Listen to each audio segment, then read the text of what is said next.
accessible 24/7 and allows fans to generate and upload their own posts for lively interaction. Simply go to fanzone.vegasnation.com to sign up today.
With so much excitement building around the Raiders and their inaugural season in Las Vegas, the fans want to be heard. The launch of Vegas Nation Fan Zone is their answer. That's right, Raiders fans can sound off on all things Raiders. The launch of Vegas Nation Fan Zone is their answer. Stadium. That's right, Raiders fans can sound off on 24/7 and allows fans to generate and upload their own posts for lively interaction. Simply go to fanzone.vegasnation.com to sign up today.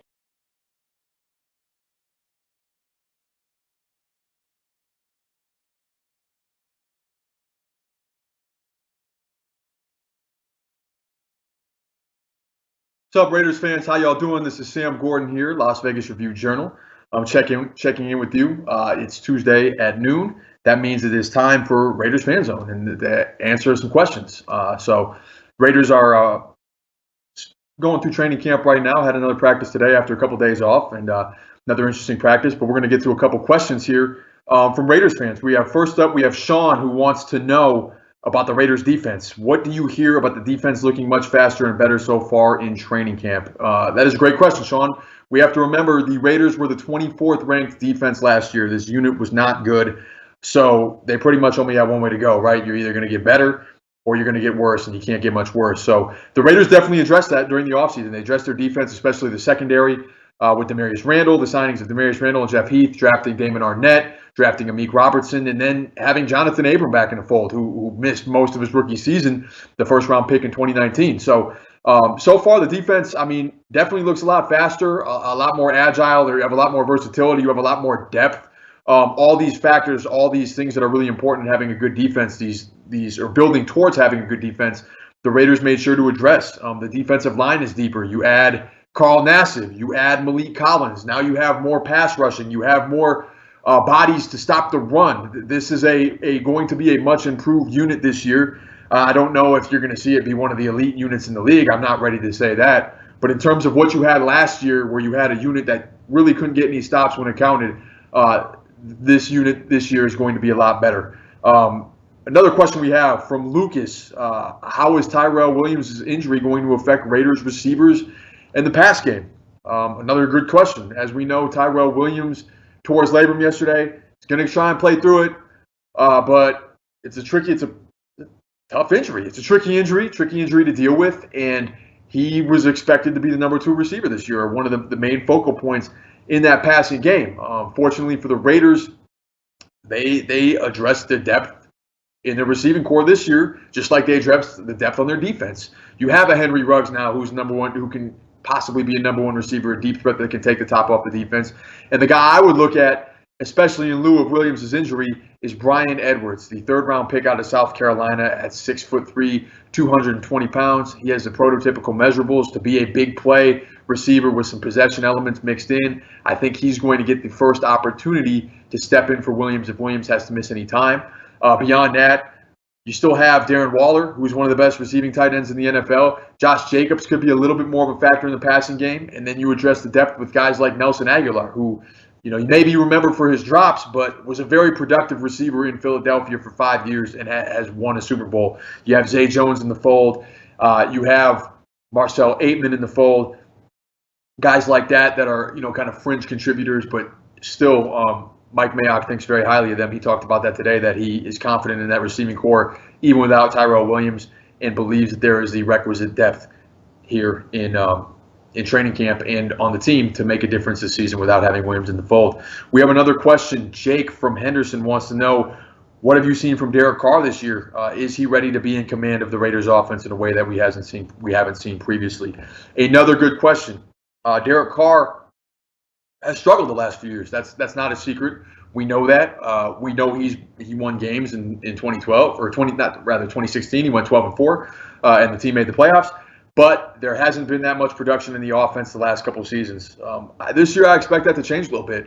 Like I mentioned with those receivers, it is a better offense. They in the last couple of years with John Gruden and Mike Mayock taking over the team, they have restructured this team. They have rebuilt this team, and this year, Derek Carr has more talent around him than I think he's ever had in his career, with Henry Ruggs, with the Bryan Edwards, with Josh Jacobs, with Darren Waller, and with a rebuilt, restructured offensive line that should be much improved from what the line was the last couple of years. So to me, in my opinion, I think this is kind of a make or break year for Derek Carr. There's quarterbacks that can win games regardless of how their supporting cast is, and those are few and far between, like Russell Wilson, Patrick Mahomes, prime Aaron Rodgers, guys like that. You don't need that to win in the NFL, as we saw with Jimmy Garoppolo last year. If you have a structure, if you have a system, a scheme that allows these quarterbacks to do what they do and doesn't rely on them too much and make plays when you're called upon and take care of the ball, I think that should be a reasonable expectation for Derek Carr this year. With what they have in place around him, you should see an improved level of play. And if you don't, I think that's when John Gruden and Mike Mayock are going to possibly decide on moving on. But they've kept him here for 3 years since they took over, and I think they have all the confidence in the world that he can win with the team in place. Mike Mayock gave him a big-time co-sign today and said he's really been impressed how he's kind of taken over the Raiders and made the Raiders his own team, and mentioned that the off-season workouts that he organized at Olympia Sports Park here as a part of doing that. He's showcased some intangibles. There's some leadership there. And those bode well. All those things bode well for the Raiders and for Derek Carr entering year 3 under John Gruden. So those are the questions we have. General observations from camp so far since we've been out there. Looks like the team is turning the corner. Again, as I've kind of touched on, John Gruden and Mike Mayock have completely overhauled this roster, trading away key players, drafting, getting deeper with their drafts, building depth, building the defense, building the offense. It's a tough division. This division is improving. We have the defending Super Bowl champions that are in this division. You have the Denver Broncos with Drew Lock taking over with an improved offense, and the Chargers going through kind of a transitional period is it going to be Tyrod Taylor? Is it going to be Jake Herbert? We don't know. Or Justin Herbert, rather. We don't know yet, but it's going to be a tough division, and Gruden and company know that they need to address that roster to become more competitive. I expect a more competitive team this year, a team that maybe 8-8, 9-7. You do some things well, maybe you're 10-6. I'm not sure. I'm not ready to say that the roster overhaul makes you a real contender yet, but things seem to be trending in the right direction so far in camp. And with the opener a few weeks away, you have a handful more training camp practices, and then you start game prep. And Mike Mayock said today all his focus is on the Carolina Panthers. That's Vegas' week 1 opponent, of course. All focused on the Carolina Panthers, and that's where they're going to really want to set the tone, come out week 1 and perform. So this has been Vegas Nation Fan Zone's Q&A. I am Sam Gordon. We appreciate the questions. Feel free to ask questions throughout the course of the week. You know we're going to keep you updated with everything Raiders related. Raiders covered, podcasts, stories, articles, columns, everything you can think of. I'm actually this past Sunday recorded my first podcast with the Vegas Nation team. I'm going to be on First and 10 with Vinny Bonsignore throughout the course of the season. That's going to be Mondays. We're going to be breaking down games, talking NFL, Raiders, specific games, everything you can think of coming Mondays. Again, I'm Sam Gordon. This was Vegas Nation. This is the Fan Zone, and appreciate you guys rocking with me. Thank you.